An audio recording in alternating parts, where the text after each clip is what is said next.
Sou Mãe, Insights da Vida Materna, um podcast de Somaia Thomas.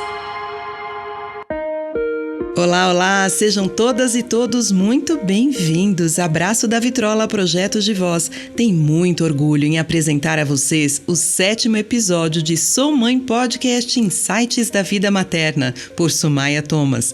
O Sou Mãe, vocês já sabem, é aquele programa pensado e feito com muito carinho para vocês profissionais que já são mães e, claro, as ainda não mamães. O conteúdo que você ouve aqui busca trazer suas histórias dentro ou fora das empresas, acolhendo, acompanhando e refletindo sobre elas. Sou Rosana Faber e estou, como sempre, grata e feliz demais com a companhia da minha amiga, a mamãe da Liz e do Lui, a empreendedora, mentora e coach de carreira Somaia Thomas. Somaia faz este trabalho para mães dentro e fora das empresas e é também voluntária em projetos para o desenvolvimento e empoderamento de mulheres. Su, você está com a bola para dar o chute inicial do nosso episódio 7. Oi, Rô, que prazer estar aqui de novo. Bora bater essa bola. Acho que a sua introdução ela é muito adequada para o que a gente vai falar hoje, que é trazer o pai para esse contexto que a gente fala muito aqui da maternidade, mas a maternidade só existe porque tem o lado da paternidade, tem um pai. Afinal de contas, sem a outra metade, não existe um outro ser, né? Todos nós, seres humanos, somos formados de uma parte feminina e de uma parte masculina. Então, é assim que a gente chega ao mundo.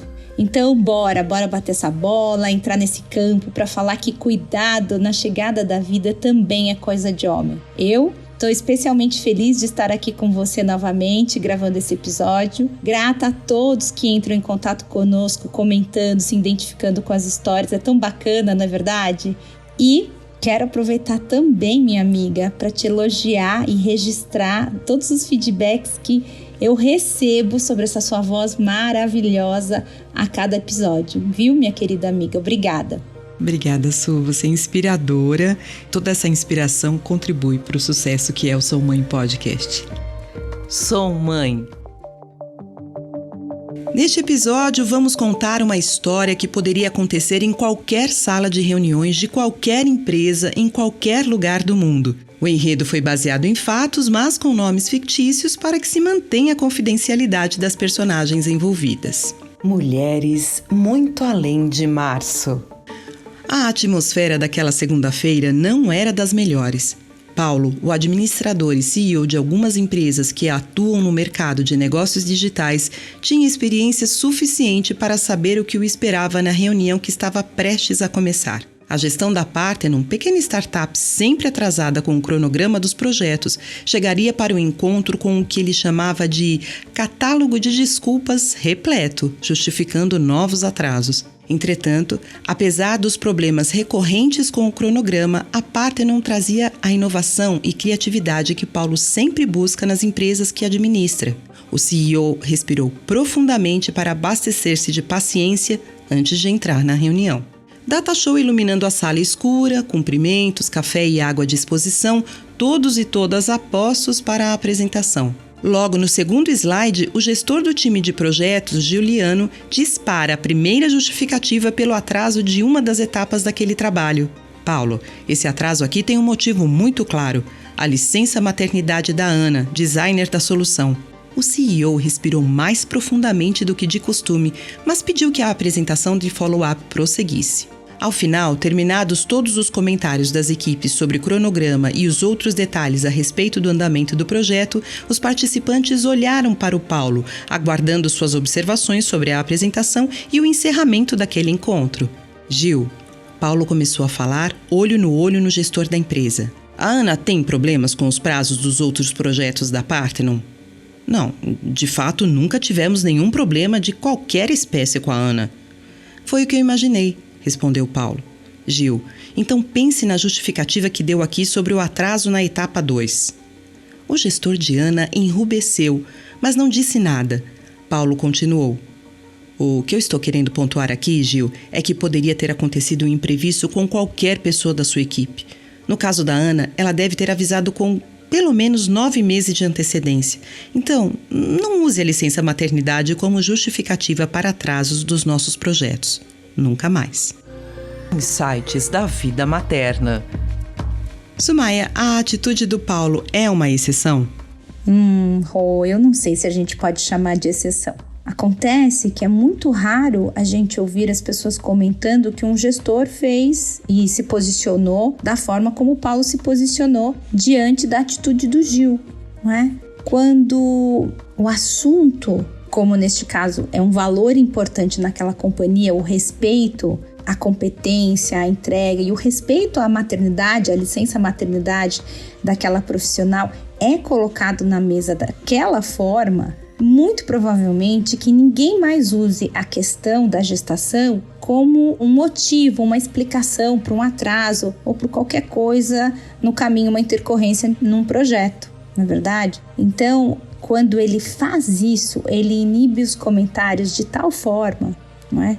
E, além disso, ele enaltece um valor importante, uma cultura dentro daquele ambiente. Então, não se questiona a saída de uma mãe, um atraso, uma ausência, não se justifica nada disso para a entrega de um trabalho. O Gil, enquanto gestor, ele tem que administrar isso, ele está lidando com uma situação, você sabe o que vai acontecer. É ótimo quando ele traz a questão de assim, bom, você teve pelo menos aí, né, indiretamente ele traz 9 meses para se organizar, ela não avisou da noite para o dia que eu saí de licença maternidade. Então, esse é um ponto muito, muito importante, tá? E um outro ponto que eu gostaria de ressaltar aqui na fala do Paulo, que você percebe, você nota pelo que aconteceu, a maturidade que ele tem e a clareza daquilo que ele quer. Então, ele soube se colocar de uma forma muito respeitosa. E isso não é algo que se aprende da noite para o dia, não é algo que todo mundo, ainda que perceba, sabe fazer. Seja da parte do ouvinte, seja da parte, né, daquele que fala, não é fácil e é algo que a gente está experimentando e vivenciando cada vez mais nos ambientes corporativos e também a cada intervenção, a cada colocação. Alguém justifica, é porque ela está de licença, é porque ela saiu mais cedo, foi no médico, é porque agora ela está com um bebê pequeno, é porque... Então, se toda vez que acontece isso, alguém se posiciona, seja quem está no contexto, no entorno, seja aquele que ouve, seja aquele que fala, enfim, seja o superior, toda vez que a gente se posiciona como, ou traz clareza, né, para essa questão como algo não aceitável, como algo desrespeitoso, a gente vai mudando e a gente vai trazendo consciência para isso. Mães Além de Maio. A gente sempre volta aqui no Sou Mãe a esse ponto. Eu acho que você falou um pouco agora, Su, mas eu gostaria que você aprofundasse um pouco mais, porque no dia a dia da empresa, o gestor raramente consegue lidar bem com a notícia da gravidez de uma pessoa da sua equipe. Qual é, então, o cuidado que esse gestor deveria ter nessa conversa sobre a chegada da vida com essa sua funcionária grávida? O primeiro cuidado é que você precisa entender o que essa funcionária grávida precisa. Nem toda mulher tem gravidez de risco, nem toda mulher tem enjoo. Você teve enjoo, Rô? Eu tive pouquíssimo enjoo. No começo da gravidez, pouquíssimo. Eu nem sabia direito o que era. Então, eu falava que não tinha enjoo, tinha uma nhaca do fim da tarde. 6 horas da tarde me davam... eu queria ir pra casa, eu precisava tomar banho. Se eu fosse dar treinamento, 6 horas eu falava assim, a minha aguinha com limão, eu preciso tomar banho, tipo, mudar a vibe. Era uma nhaca, não era... Eu passava o dia de pé, dando treinamento. Com a barriguinha, depois com o barrigão. Então, assim... Esta coisa de que como é que a gente cuida, o que pode fazer, como entender ou como se posicionar diante da notícia ou diante deste dia a dia, é conversando com a pessoa, entendendo que momento ela realmente está vivendo. Porque existem muitos gestores e gestoras, então, por favor, quando eu estiver me referindo neste episódio a gestores, entendam homens e mulheres, líderes de maneira geral. Existe muita boa vontade e muitos deles já passaram por essa situação. Então, nessa vontade de acolher, muitas vezes faz com que as pessoas usem clichês daquele tipo assim, fica tranquila, aqui, não, é super de boa, pode engravidar. Você viu fulana? Fulana engravidou, saiu de licença, voltou. Ou alguém fala assim, olha, já sei, viu? Com a minha esposa foi assim, olha, com a minha irmã... Não foi nada fácil. Então, assim, tem tantos um acolher do tipo... Olha, eu já sei que vai ser difícil.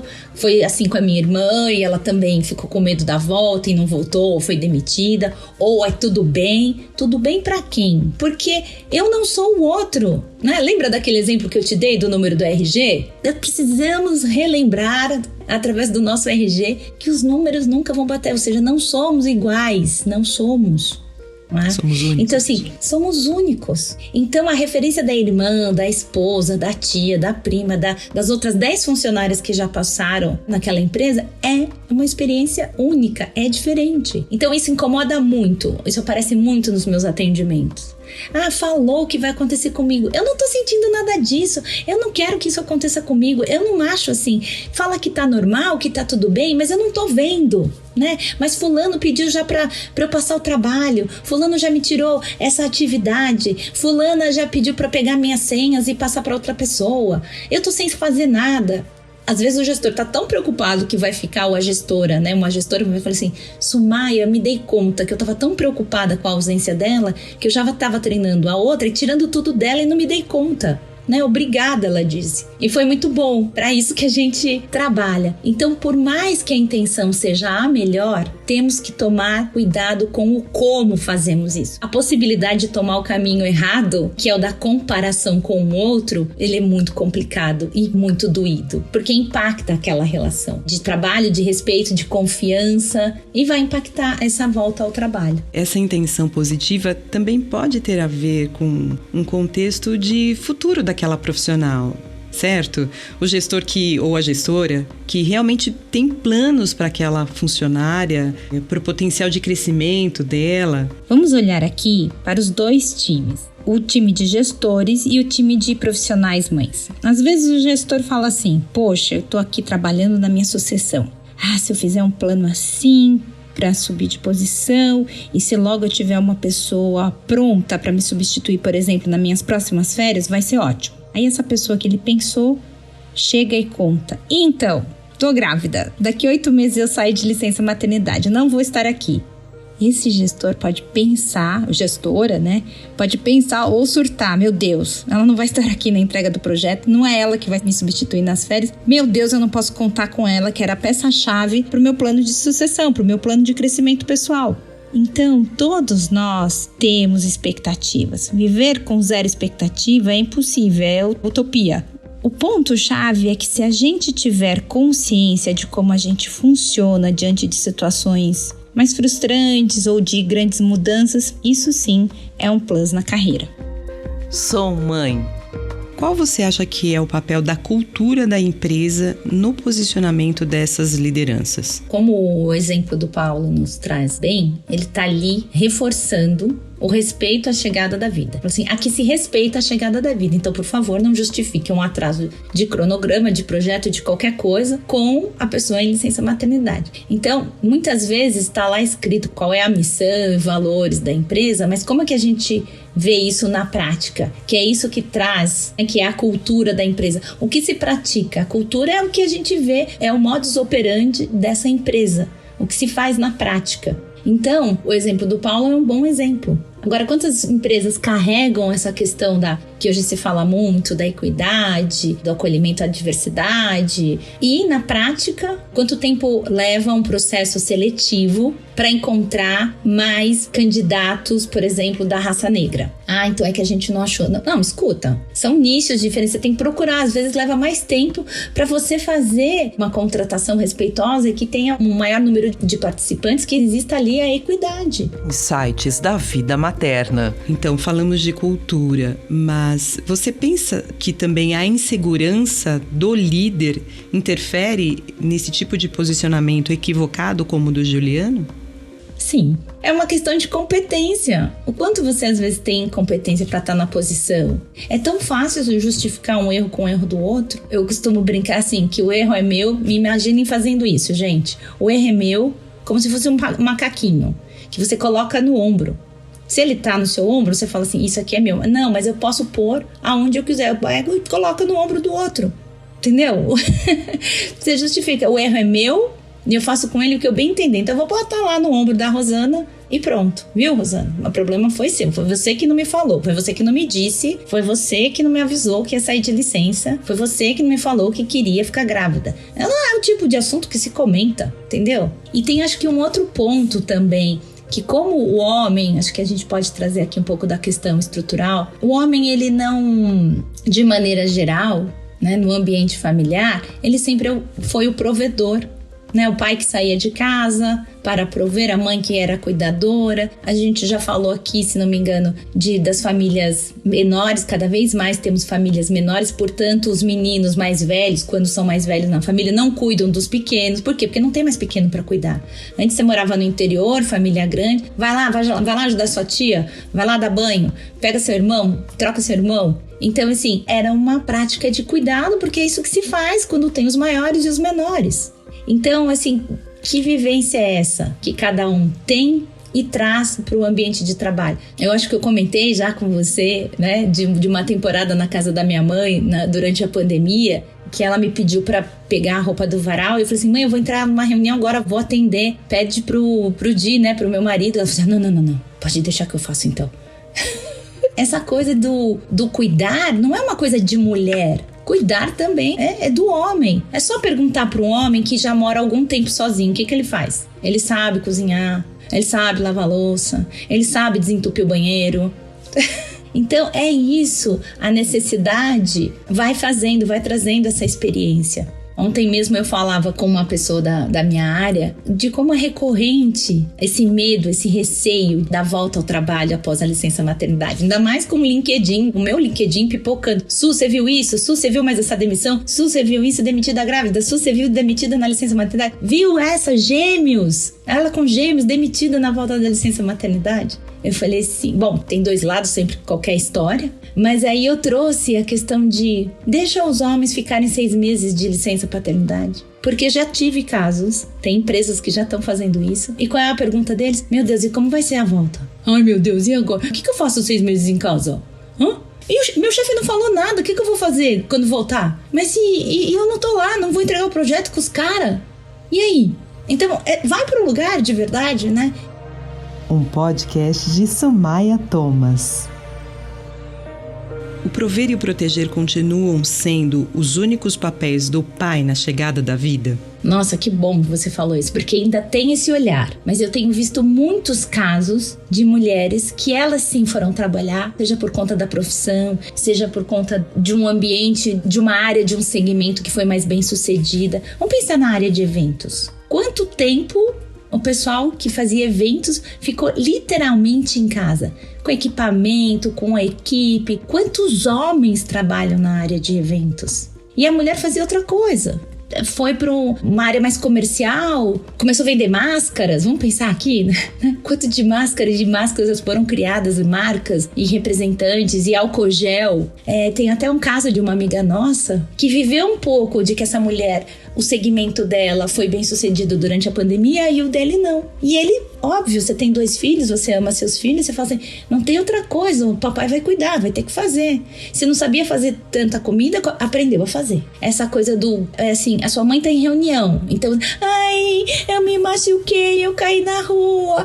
Quem faz o curativo? O pai, porque a mãe tá em reunião online, não pode fazer o curativo, e o pai tá lá. Então, diz que hoje eles se encontram e aí fala assim, bom gente, vamos organizar comida para as crianças. Ele vai junto com as outras mães da família, e até esquisito, porque falava assim, o que ele tá fazendo aqui, né? Tipo, agora é o horário das meninas, mas é ele que cuida, é ele que sabe o que as crianças estão comendo mais. E ela fica conversando, fazendo outra coisa, enfim. Ele foi para um lugar que era tipicamente feminino e que foi estranho para ele também.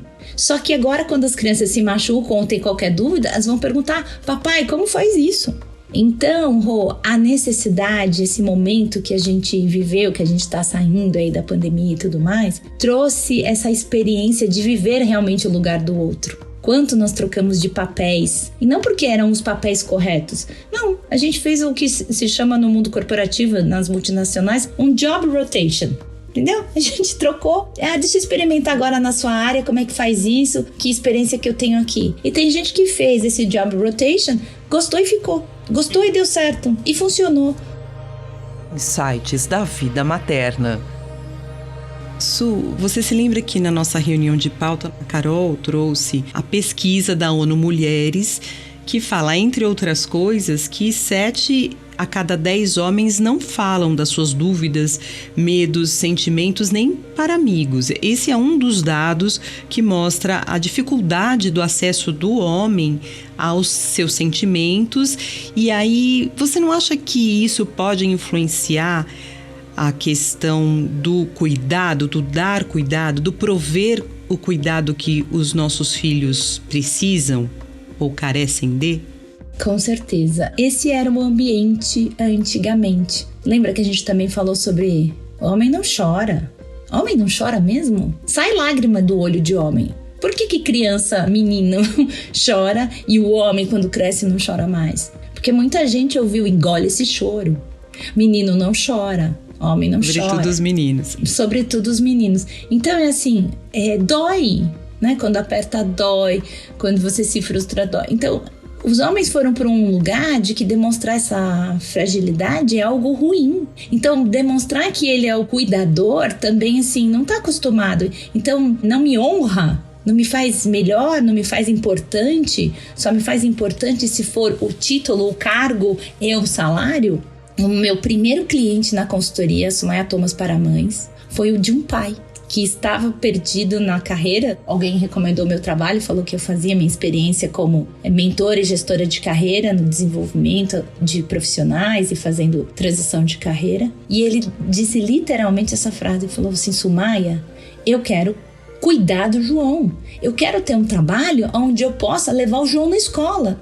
Eu quero poder sentar e almoçar com ele. E assim como o caso dele, eu ouvi de outras pessoas que quando isso aconteceu, quando chegava nas reuniões familiares, levava aquele tapinha no ombro e falava assim: e aí, agora minha filha que te sustenta, cara? E aí, você não trabalha mais? Não, tô trabalhando de casa. Mas você não trabalha fora? Você ouviu o que eu falei? Dá vontade de falar, né? Você ouviu o que eu falei? Eu estou trabalhando. O meu local de trabalho agora é em casa. Não sei se eu já contei isso aqui, dos pitaqueiros de plantão, que a gente tem que saber filtrar os pitaqueiros de plantão. E que dentro desses pitaqueiros, uma vez eu ouvi um que eu falei assim: opa, esse pitaco é muito bom, deixa eu guardar aqui pra mim. Que ela falava assim: eu passo o dia inteiro cuidando deles, meu marido só chega à noite. Então eu falo: a gente passou o dia inteiro juntos, brincou, vocês me chamaram, mamãe fez de tudo. Agora, à noite, vocês precisarem de alguma coisa, vocês chamam o papai. Vocês acordarem de madrugada, quiserem água, chamem o papai. Papai não interagiu com vocês o dia todo. Eu falo: opa, peraí, que essa história que a gente tem combinado aqui em casa, por exemplo,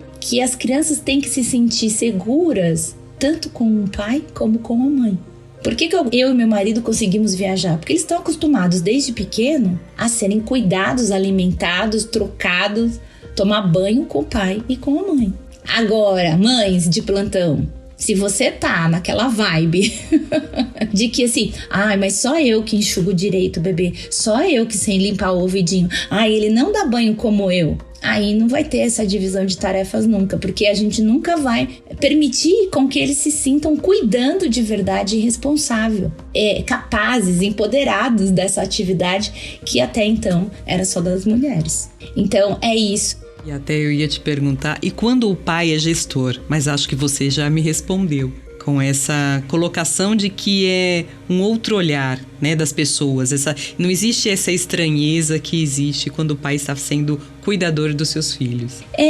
Sim e não, sabe, Rô? Eu vou apertar a tecla de novo do somos únicos. Às vezes o fato de esse gestor já ser pai, ele tira por tabela que tudo que vai acontecer com aquela profissional da equipe dele é igual ao que aconteceu na casa dele.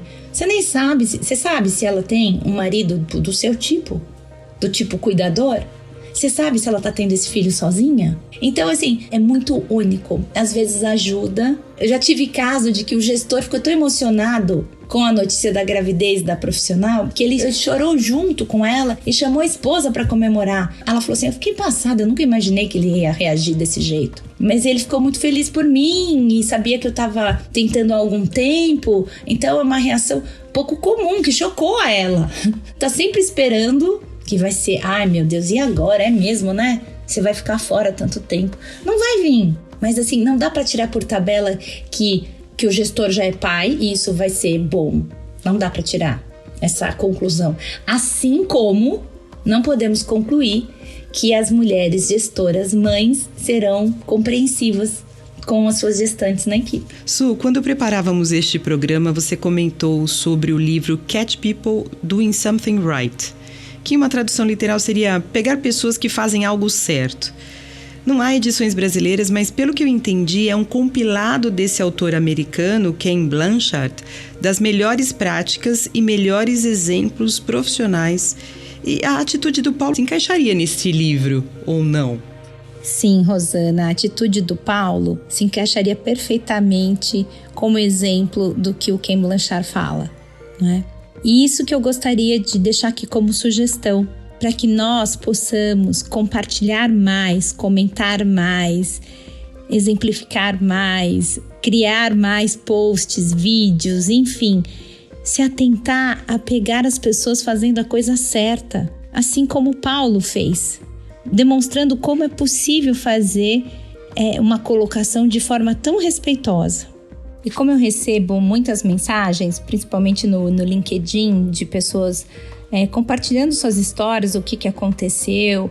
Teve uma semana que eu recebi 3 mensagens diferentes de pessoas que tinham sido demitidas na volta da licença maternidade. É um fato, ainda acontece, mas quantas eu tenho recebido de que foram promovidas, que também acontece, numa única semana? De quantas pessoas foram bem tratadas num processo seletivo por ser mãe, mulher? E não é ser melhor tratada, mas ser tratada com respeito, ser tratada com o devido protocolo de respeito, considerando, quando eu digo isso, considerando a competência e não o gênero, e não o status, não é? Então, a ideia de ficar de olho nas pessoas fazendo a coisa certa é isso. Vamos compartilhar os melhores exemplos, vamos procurar apoiar e orientar quem passa por dificuldades, trazer um outro ponto, uma outra perspectiva. Mas é como é mesmo o nome daquele jornalista que trouxe o filho para trabalhar porque a esposa estava ocupada e ele que estava responsável por cuidar do bebê naquela hora e foi chamado para cobrir uma matéria, não é? Philip Killing. Philip Killing. Isso. Vamos compartilhar mais Philip Killings. É isso. Insights da vida materna. Afinal, onde se encaixa o pai no equilíbrio entre maternidade e trabalho? Onde eles quiserem, o pai e a mãe. O que a mãe precisa para ter equilíbrio da parceria do pai? O que a mãe precisa para ter esse equilíbrio, né? Porque o equilíbrio, lembra que eu falei? É o símbolo do infinito. Uma hora você tá aqui, uma hora você tá embaixo, uma hora você tá em cima. Você tá olhando qual é a necessidade e cuidando. Então, que lugar é esse que você, pai e mãe, precisa estar? Entenda o que é equilíbrio e ocupe esse lugar que você precisa. Falar sobre paternidade e no Sou Mãe foi também um pano pra manga aqui no nosso podcast, né, Su? Você quer complementar com mais alguma observação, com algum comentário? Rosana, a gente sempre tem trazido temas que são pano pra manga, muito, muito, muito pano pra manga. Aliás, você conhece um homem que costura bem? Aliás, você conhece o pai que fez a calça do filho pra festa junina em vez de a mãe colocar lá os remendos no jeans da festa junina? Que cada vez mais eu tenho visto homens e mulheres cuidando dos seus filhos. Que bom, vamos espalhar esses exemplos no mundo. Deixem o mundo saber, sigam o conselho do livro do Ken Blanchard e registre, pegue as pessoas fazendo a coisa certa e deixe o mundo saber que aquilo é um bom exemplo, como esse jornalista maravilhoso fez com a gente recentemente. Por mais Paulos e Philip Killing e por mais olhares para essas pessoas que podem se tornar referência para outros homens, outros pais. Exato. Muito bom. Acabou o episódio 7, mas olha, todos os episódios estão disponíveis integralmente na página www.sumaiatomas.com.br/podcast, além do e-book de autoria de Sumaia, Os Impactos Reais da Maternidade no Trabalho. No mesmo site tem o seu espaço, aquele lugar onde você pode contar a sua história sobre maternidade e trabalho, dar o seu depoimento, enviar comentários, feedbacks, perguntas por mensagem de texto ou por áudio. Fique à vontade, a casa é sua. Ai, Rô, você sabe que eu até fiquei emocionada de lembrar dessa festa junina aqui da escola, de tantos pais cuidando tanto da escola, dos filhos, das esposas, né, sendo os companheiros ali, estando junto, Fiquei até emocionada de lembrar desses exemplos. Dá uma alegria no coração, um quentinho no coração, de que assim, olha com que naturalidade as pessoas estão fazendo. Então, se te causa estranheza agora, olha de novo e fala assim, mas não é isso que deveria sempre ter acontecido? E leve esse exemplo para frente.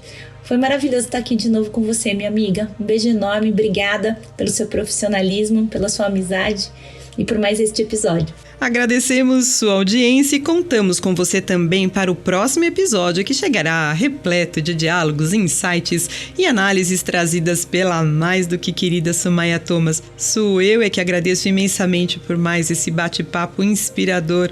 Obrigada, um beijo. Um abraço muito carinhoso para todos vocês que nos ouvem e até o próximo episódio. Sempre no último dia do mês, hein, gente? Fiquem atentos. Fiquem ligados e ligadas. E ligados. Esse foi mais um episódio de Sou Mãe, Insights da Vida Materna, por Sumaya Thomas.